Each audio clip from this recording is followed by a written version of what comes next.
সব থেকে আকর্ষণীয় তো ছিল আমাদের হাসু আপার ব্লাউজ। ব্লাউজ ছাড়া কেউ থাকে না। আর কিছু মানুষ তো কোথা থেকে যে এইগুলা বাইর করে আনছে।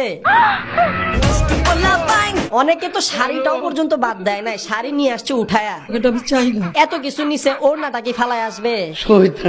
ভাই মুরগির ভাগ পাওয়া যাবে?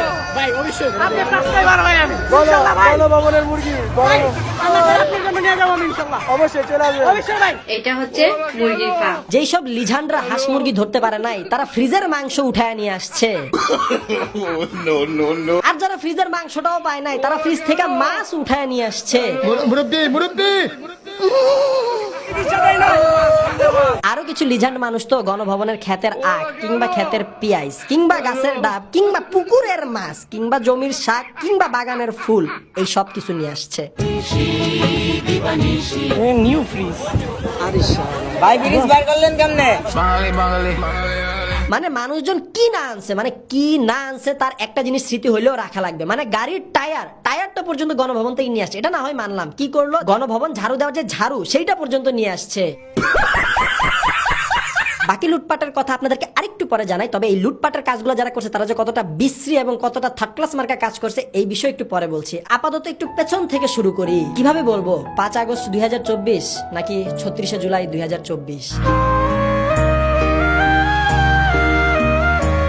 আমরা মূলত লং মার্চের জন্য আমাদের পদযাত্রা বা বাসা থেকে আমরা বের হই 12টার দিকে এবং 12:30টার মধ্যে আমরা মিরপুর 10-এ চলে আসি এবং সেখান থেকে আমরা লক্ষ লক্ষ মানুষের জনস্রোতে মিশে যাই। মানে এত পরিমাণের মানুষ ভাই, প্রত্যেকটা মানুষের হাতে বাংলাদেশের পতাকা, সেই সাথে তাদের মুখে স্লোগান শুনতে এত ভালো লাগতেছিল, অন্যরকম একটা জোশ শরীরে কাজ করতেছিল। সবার চোখে মুখে ছিল অন্য রকমের চাহনি, মানে সবারই একটাই কথা, এক দফা এক দাবি। লক্ষ লক্ষ মানুষের পদযাত্রায় সেনাবাহিনী এক প্রকারের নিরুপায় হয়েছিল। তারা বাধা দেওয়ার চেষ্টা করলেও বাধা দিতে পারছিল না, কারণ এত মানুষকে কিভাবে বাধা দিবে। আর পুলিশ তো নেটওয়ার্কের মধ্যেই ছিল না। ও আরেক দল তো আছে 7 মিনিটে খেলা শেষ করে দেবে, মাঠ খালি করে দেবে, তাদের তো।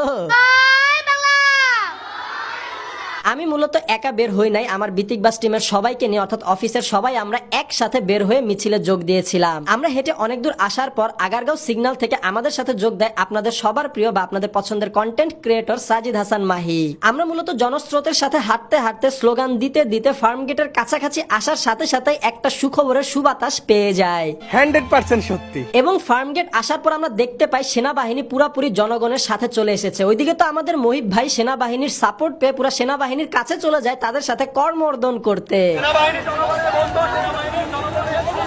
আমাদের মূল